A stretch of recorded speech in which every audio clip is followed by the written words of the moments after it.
Challenging star Darshan ಅಭಿಮಾನಿಗಳಿಗಷ್ಟೇ ಅಲ್ಲದೆ ಭರ್ಜರಿ collection ವಿಚಾರದಲ್ಲಿಯೂ boss ಎಂಬುದು ಮತ್ತೊಮ್ಮೆ ಸಾಬೀತಾಗಿದೆ.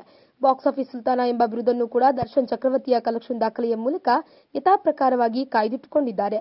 ಬಿಡುಗಡೆ ಪೂರ್ವದಲ್ಲಿಯೇ ಭಾರೀ ನಿರೀಕ್ಷೆ ಹುಟ್ಟಿಸಿ 450ಕ್ಕೂ ಹೆಚ್ಚು ಚಿತ್ರಮಂದಿರಗಳಲ್ಲಿ ಬಿಡುಗಡೆಯಾಗಿದ್ದ ಚಕ್ರವರ್ತಿಯ ಹವಾ ಈ ಕ್ಷಣಕ್ಕೂ ಮುಂದುವರೆದಿದೆ. ಮಹಾರಾಷ್ಟ್ರ, ಉತ್ತರ ಪ್ರದೇಶ, ಗುಜರಾತ್ ಸೇರಿದಂತೆ ದೇಶದಾದ್ಯಂತ ಬಿಡುಗಡೆಯಾಗಿ ಮಧ್ಯರಾತ್ರಿಯಿಂದಲೇ ಶೋ ಆರಂಭಿಸಿದ್ದ ಚಕ್ರವರ್ತಿಯ ದಾಖಲೆಗಳು ಯಾವುದೇ ಭಂಗವಿಲ್ಲದೆ ಮುಂದುವರೆದಿವೆ. ಆರಂಭದ ದಿನವೊಂದರಲ್ಲಿಯೇ 9 ಕೋಟಿಯಷ್ಟು ಕಲೆಕ್ಷನ್ ಮಾಡಿದ್ದ ಈ ಚಿತ್ರ ಇವತ್ತಿಗೂ ಹೌಸ್ಫುಲ್ ಪ್ರದರ್ಶನ ಕಾಣ್ತಿದೆ. ಇದೇ ತಿಂಗಳ 14ರಂದು ಬಿಡುಗಡೆಯಾಗಿದ್ದ ಚಕ್ರವರ್ತಿ ಈ ಹೊತ್ತಿನವರೆಗೂ ಕಲೆಕ್ಷನ್ ಏರಿಸಿಕೊಂಡೇ ಸಾಗ್ತಿದೆ.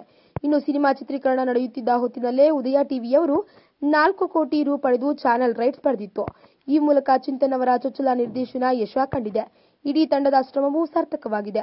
ಇದೆಲ್ಲದಕ್ಕಿಂತ ಮಿಗಿಲಾಗಿ challenging star Darshan collection king ಎಂಬುದು ಮತ್ತೊಮ್ಮೆ ಸಾಬೀತಾಗಿದೆ. ಈ ವಿಡಿಯೋ ಬಗ್ಗೆ ನಿಮ್ಮ ಅನಿಸಿಕೆ ಹಾಗೂ ಅಭಿಪ್ರಾಯಗಳನ್ನು ನಮ್ಮ ಕಮೆಂಟ್ ಬಾಕ್ಸ್ನಲ್ಲಿ ತಿಳಿಸಿ. ಈ ವಿಡಿಯೋನ ಲೈಕ್ ಮಾಡಿ, ಶೇರ್ ಮಾಡಿ ಹಾಗೂ ಸಬ್ಸ್ಕ್ರೈಬ್ ಮಾಡಿ. Top Kannada TV